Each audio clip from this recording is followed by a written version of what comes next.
So let's start with a question. What do Chronicles of Mystara and Dragon's Crown, Cowboy Bebop and Thundercats, and Avatar and Record of Lodoss War all have in common? Spoilers. It's not the plot, characters, or tone. It's their use of cultures as a mixtape that gets us hooked on a fantasy we never even knew we wanted. First, let me see if I have your attention.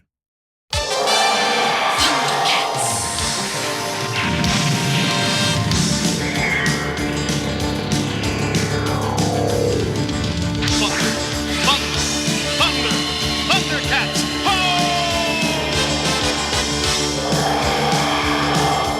Because we can't have long conversations on the internet anymore, I'm going to be super reductive and say all stories are built on four main pillars.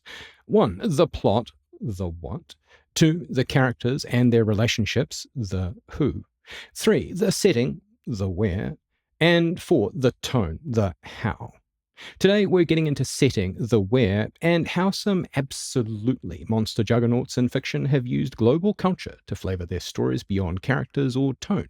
You might think the plot, the what, is the most impactful thing you can write, but no. It's been said there are only 7 basic plots in all of fiction, and while that's also super reductive, you can probably agree that a heist movie is a lot like other heist movies, except for its characters, setting, and tone. By the end, you'll 1. Know what we mean about cultural fusion and storytelling. 2. Have a system you can use to make this yourself, whether you're a writer, a games master, or even just want to spot it in the stories you love. And 3. See how I did this so you can get in the Wild book series that has enough ratings to avoid being called a fluke. I've left this to last because I hate talking about myself, but we've got to do it, so we'll do it together. Tapping into a literal world of inspiration. Over the weekend, I decided I wanted to look up a how-to guide for a game that was kicking my ass and ended up falling down the most amazing well of how a piece of art came to be. That game was Dungeons & Dragons Chronicles of Mystara, which re-released 2 classics in 2013, but has roots almost as old as the world. The entire history of the Mystara duo is super cool, but the thing that struck me while doing this research was how a very Japanese company, Capcom, got the rights to a very Western high fantasy property, Dungeons & Dragons.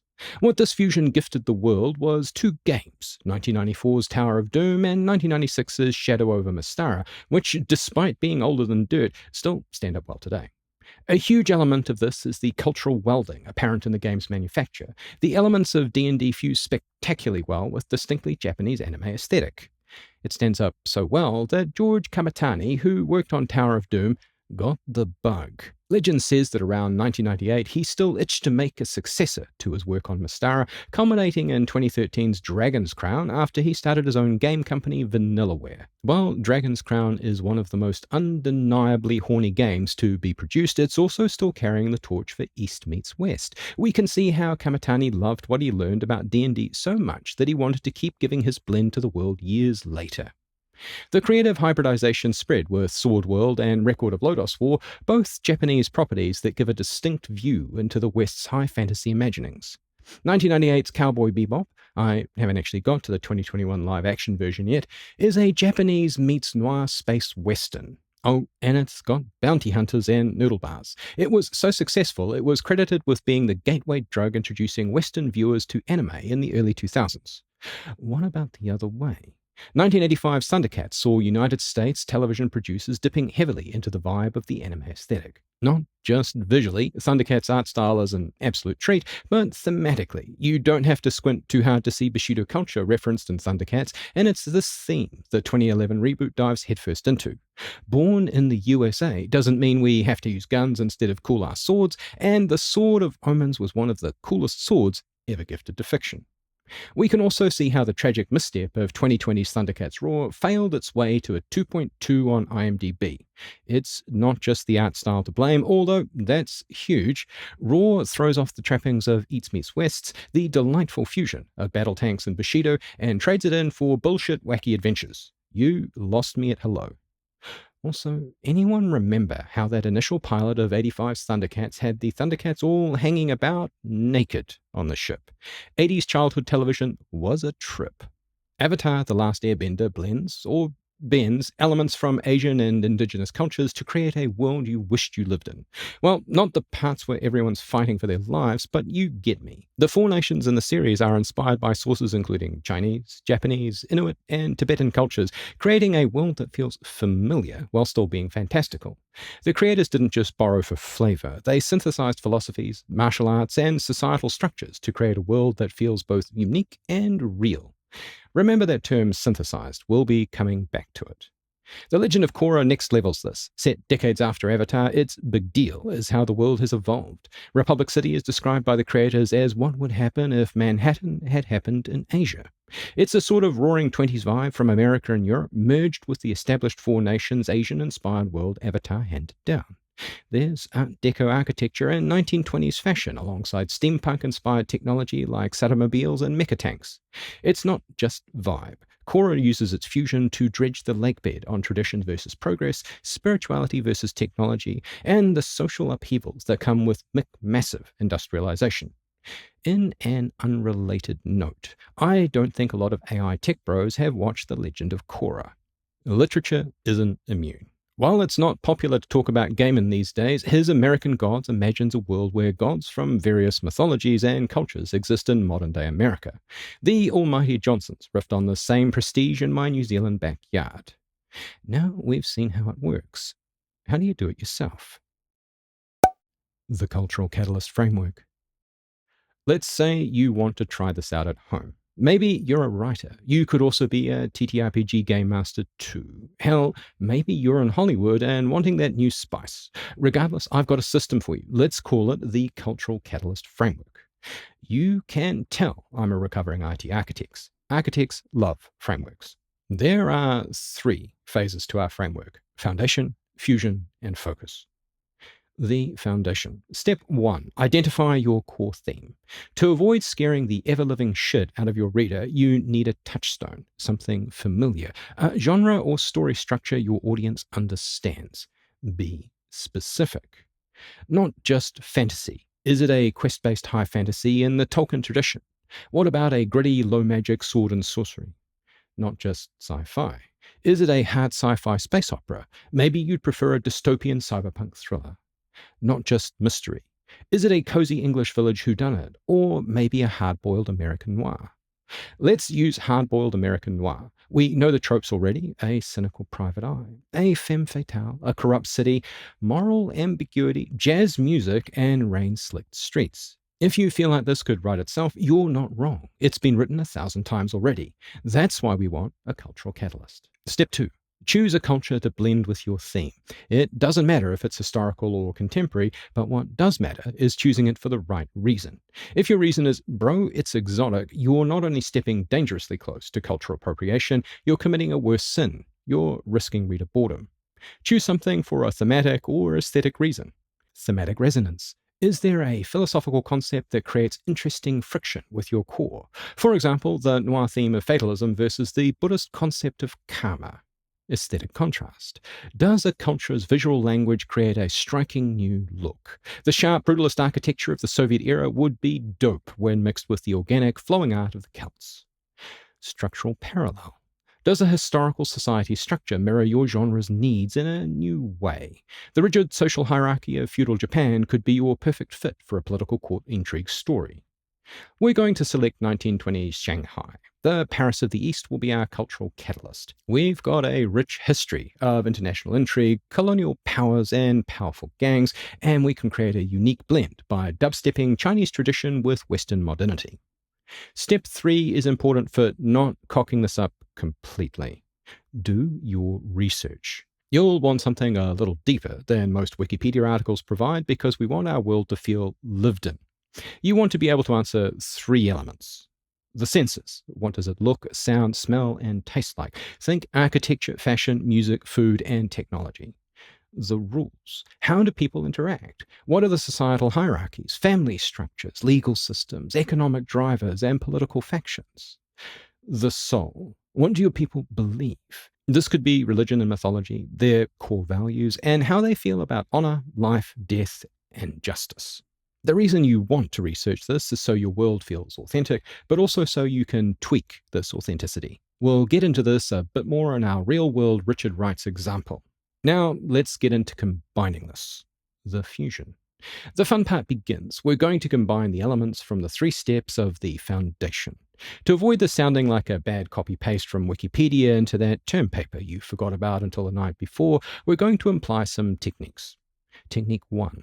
Juxtaposition. This is a fancy term for placing things side by side. It's the simplest method. All we're doing is taking a part from culture A and placing it directly into culture B. The reader's tension and interest comes from contrast. Cowboy Bebop does this. A classic Western-style bounty hunter, Spike, operates out of a ship that feels like a lived-in apartment, maybe eating noodles in a marketplace modelled on Hong Kong. In our worked example, our noir detective in a fedora and trench coat walks out of a European-style Art Deco building on the Shanghai Bund and navigates a crowded street full of traditional kaipo dresses, rickshaws, and the smell of street food. I'm getting hungry just thinking about it, and the detective hasn't even seen a murder yet. Technique 2. Synthesis. This is a more complex trick where we're creating a hybrid. We're going to merge a concept from culture A with a concept in culture B. This is your what if that leads right to the door of something completely new. Avatar does this by asking what if the 4 classic Greek elements were the basis for a magic system, but the movements and philosophy behind that magic were based on different Chinese martial arts. Holy shit, you get bending. Korra, not content to be a mere spin-off, also does this by asking, what if 1920s American industrialization and cow culture happened in an Asian-inspired setting? Great gadzooks, Batman, you get Satomobiles in Republic City. In our worked example, what if our femme fatale is a powerful sing-song girl from a high-class tea house instead of our expected nightclub singer, who uses her social influence and knowledge of secrets gathered from powerful men in a way that merges the noir trope with a specific cultural role from the 1920s Shanghai? You get the inside woman, a powerful force that might confound the detective in ways our reader doesn't expect. You might even get the noir version of Liara Tassoni after she and Shepard take down the Shadow Broker in Mass Effect. What if the classic American mafia structure was synthesized with the complex codes of honor, ritual, and guanxi, social networks of the Green Gang? Your mob boss isn't just a thug, he's a figure of immense social and spiritual importance. Technique 3. Reinterpretation. This one's the most subtle. Take a core trope or character from the foundation and ask how the new culture would catalyze this into something new. 2011's Thundercats does this, reinterpreting the privileged Lion-O into first a warrior, then a leader through a samurai Bushido code. He learns respect is earned, and might doesn't make right, despite his upbringing. Back to our example, a core tenet of noir is the detective's lonely individualistic cynicism. It's going to change because he's operating within a Confucianistic culture that values filial piety and family connection. His loner status isn't just a personality quirk, now it's a profound social and spiritual failure, making his isolation actually mean something. Instead of solving the case for money, he might want to restore honor to a family name. His motivation just became cool as hell, man. We've got a foundation and a fusion. What's next, boss? The focus. Our final step is where we work out if what we've done is cohesive, but more importantly, meaningful. Remember, we don't want to be boring. 3 steps will lead us to victory. Step 1. Ask why. Why does this fusion exist in your world? Did one culture colonize the other? Did they meet as equals for trade? Was there a mass migration? This fuels the power dynamics, the conflicts, and the themes of your story. In our example, 1920 Shanghai's blend was due to trade and colonialism, which is a source of immense narrative tension. We can probably already guess how the victim's going to end up murdered. Step 2. Find the universal theme. What human truth becomes real through your specific blend? Cowboy Bebop's mix of lonely American archetypes with a diverse, transient solar system gifted the audience a touchstone, giving an understanding of how the characters were trying to find a place to belong while running from their past. Our noir Shanghai blend could be a powerful story about the conflict between tradition and modernity, or the loss of identity in a rapidly changing world. Can you see how the femme fatale fits here? Step 3. The respectful appropriation check. This is the final non-negotiable gate. This is a big topic, but I've got a 5-point checklist for you. 1. Am I representing or stereotyping? A stereotype is a simplistic and potentially derogatory shortcut. A representation is nuanced, complex, and gives characters agency. 2. Am I honoring or borrowing? Honoring involves deep research and giving context. Borrowing often means stripping an element, like a sacred symbol repurposed as a tattoo you thought would look dope on your MC's arm, of its meaning just because it looks cool. 3. Who holds the power in my story? Are the characters from the Catalyst cultures fully realized individuals who drive the plot, or are they just exotic background decoration for the core culture's protagonist? 4. Am I stealing someone else's voice? We want to encourage readers to both learn about the culturally diverse world they live in here on Earth, as well as the one they're about to visit, but we don't want to steal minority voices on the way. 5. How am I getting feedback? Find sensitivity readers from the culture you are drawing inspiration from. They can point out blind spots, inaccuracies, and unconscious biases that you, as an outsider, will 100% have. Making something awesome. I risk being more cringe than Rhys Darby by talking about my own work, but will try to get through this with as little violent shaking as possible. Enter The Knight's Champion. Knight's Champion is a trilogy dealing with werewolves, but it's really a superhero story. It also spawned a sequel trilogy, Dawn's Warden, which is the what's next, but let's tame our enthusiasm for just a moment. Being a superhero tale means book 1's an origin story, book 2's a dark middle chapter, and book 3, well, shit gets real. Knight's fusion of settings uses the techniques I've shown. Let's start with the foundation. Step 1. This isn't just superhero. This is action meets myth superhero where werewolves have been hunted to extinction, except for that one guy. Step 2.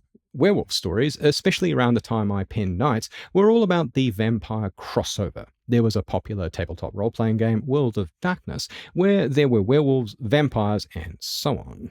Underworld had rocked the cinema world.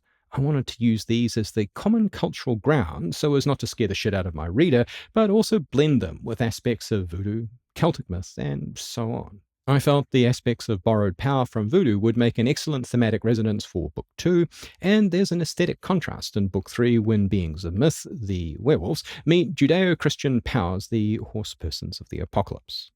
Step 3. I did research into all kinds of shit.